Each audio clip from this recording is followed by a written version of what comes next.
Imagine you wake up with a headache, a runny nose, and a sore throat. You assume it's just a cold, so you drink fluids, rest, and sleep it off. But the next morning, you wake up with a high fever, a painfully stiff neck, and you feel a sense of confusion. These are not the symptoms of a cold. They're the triad symptoms of meningitis. The sudden fever and neck stiffness are caused by meningococci bacteria that have colonized in the meninges, a sac that covers your brain. The sense of confusion is due to reduced oxygen and damage to neurons. If you don't seek medical attention within 24 hours after these symptoms appear, you could very well die. Welcome to Dark Science.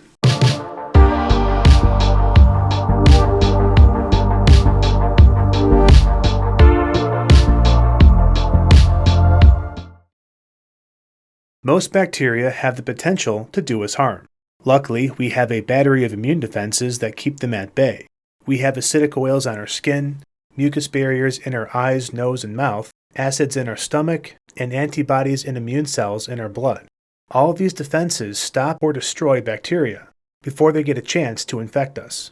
But one bacteria is an exception, Neisseria meningitis, or meningococcus. This bacteria has evolved clever evasion strategies that allow it to avoid detection from immune cells.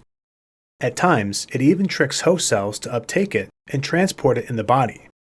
Like the common cold, meningococci is transferred from person to person by breathing in respiratory droplets or swallowing saliva secretions. When meningococcus gets inside the mouth or nasal cavity, they use hair-like filaments called villi to latch onto mucosal cells in the nasopharynx. The nasopharynx is the upper part of the throat, just behind the nose. However, latching onto mucosal cells is a very bad idea, because they secrete mucus which contains defense mechanisms that attack bacteria. Mucus is full of antimicrobial peptides, enzymes, and antibodies. For meningococci to travel through mucus, it would be like someone trying to run through a minefield. Instead of going through the mucus, it goes through the mucosal cell. It uses proteins on its outer membrane called surface type 4 pili to bind to basogen receptors on mucosal cells. When type 4 pili bind to this receptor, it triggers the cell to internalize the bacteria into a vesicle. The vesicle is transported through the cell and excreted to the submucosa.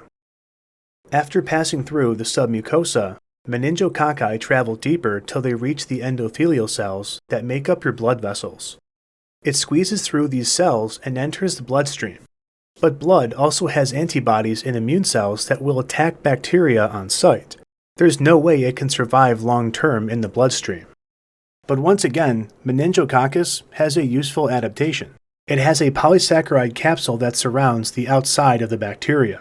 This protective capsule hides microbial surface proteins that would alert the immune system of a bacterial presence. This allows it to move throughout the blood undetected. You have the best odds of surviving meningitis by getting medical treatment as soon as possible. This means knowing and identifying the symptoms early on. Without the proper information, you can't make an informed decision.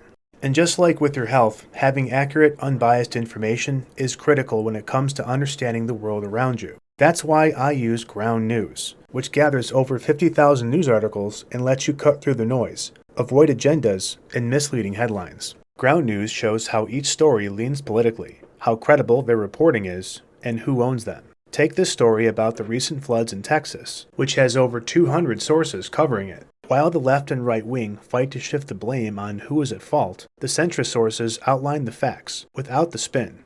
Ground News also offers their famous blind spot section, which features stories that are underreported by liberal or conservative media. Like this story about CIA agents meeting with Oswald just before JFK was assassinated. We see this story is covered by 86% right-leaning sources, but only 5% of them are factual. Want to try it out for yourself? Then go to ground.news/dark and get 40% off the Ground News Vantage plan. You can find the link in the description or just scan the QR code to get unlimited access at just $5 a month. Thanks to Ground News for sponsoring this video. In the bloodstream, some meningococci are carried to the blood-brain barrier. The blood-brain barrier is a group of blood vessels that surround the brain. These are not your ordinary blood vessels. A typical blood vessel is made of endothelial cells, which tend to be fairly permeable for diffusion of substances across the vessel walls. If ordinary blood vessels are the front door to your house, blood vessels in the blood-brain barrier are like Fort Knox. These are highly fortified blood vessels made of endothelial cells, pericytes, and astrocytes that altogether form very secure passages called tight junctions. These tight junctions allow very few substances through them, as they must protect the brain from foreign threats. The blood-brain barrier allows select nutrients like glucose, amino acids, vitamins, and hormones to pass through. But for meningococci, this is no problem.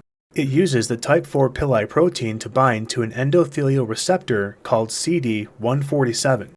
When this receptor is activated, it causes proteins that form the tight junction to rearrange, creating a small opening. Meningococcus moves through the opening into the blood circulation of the brain. These blood vessels lead to the meninges above the brain, where the bacteria will now colonize.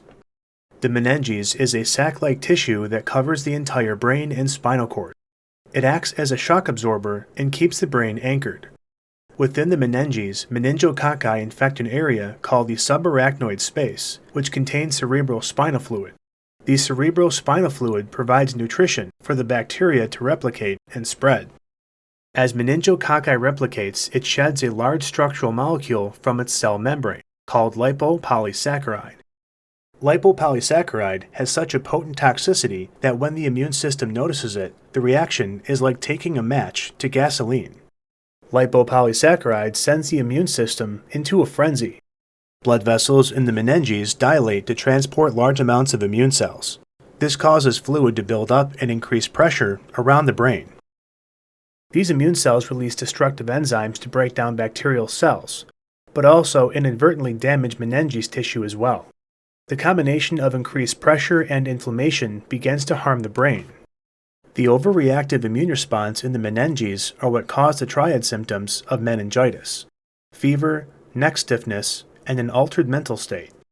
The once sterile cerebral spinal fluid around the brain is now an inflammatory soup, filling with fluid, immune cells, and enzymes. As the immune response progresses, more fluid accumulates around the brain, increasing intracranial pressure. This causes the late-stage symptoms of meningitis, such as decreased responsiveness, neurological deficits, and seizures. Eventually, the pressure becomes too high and the brain is fatally injured. Blood vessels around the brain are compressed and can no longer supply oxygen. Brain tissue bleeds or hemorrhages from tearing under compressive forces. In short, the patient succumbs to meningitis from a combination of hypoxia and brain bleeding from inflammatory swelling in the meninges. But death is not always the outcome with meningitis. With immediate treatment, meningitis has a mortality rate of 30%. Patients are given intravenous antibiotics such as penicillin and ampicillin. Blood will carry antibiotics up to the meninges, which will break down bacteria and inhibit growth. But even if you survive, you still have a high risk of long-term effects. People who were treated early on may only develop mild deficits in memory and focus. In severe cases where there was hemorrhaging and lobes of the brain were damaged, survivors develop long-term issues with motor control, loss of coordination, speech deficits, and even loss of vision or hearing. Now there is good news. Most people watching this video do not have a major risk of contracting meningitis. About 10% of the population are asymptomatic carriers of the meningococci bacteria. They carry the bacteria in their nasopharynx, but are not infected by it as their immune system keeps it at bay. These asymptomatic carriers transmit the disease to others via air droplets or saliva. The reason why 90% of the world doesn't get meningitis from these 10% of carriers is twofold. Firstly, there is a meningitis vaccine called the MenACWY vaccine that is given to children between the ages of 11 and 16 in the US. This vaccine boosts the immune system's ability to recognize and attack meningococci, halting any chances of infection. Most first world countries have access to a meningitis vaccine, explaining why meningitis cases are 0.9 per 100,000 in high-income countries and 80 in 100,000 in low-income countries. The second reason is our immune system is already pretty efficient at stopping bacterial infections. People who are at most risk of meningitis are those with weakened immune systems, such as old people, newborns, cancer patients, and those on immunosuppressive medication. If you're not immunocompromised, you're generally okay. But don't take meningitis lightly. According to the Meningitis Research Foundation, 90% of children and teens who contract meningitis die within 24 hours. This is most often because symptoms are misdiagnosed. The early symptoms of meningitis resemble those of a common cold, so parents often don't seek immediate medical attention. By the time meningitis symptoms appear, it's too late. Because of the severity of this disease, it helps to know and identify the triad symptoms. These symptoms are a high fever, painfully stiff neck, and an altered mental state. You may not have the symptoms, but someone else may. And it could mean life or death. Thank you for watching Dark Science.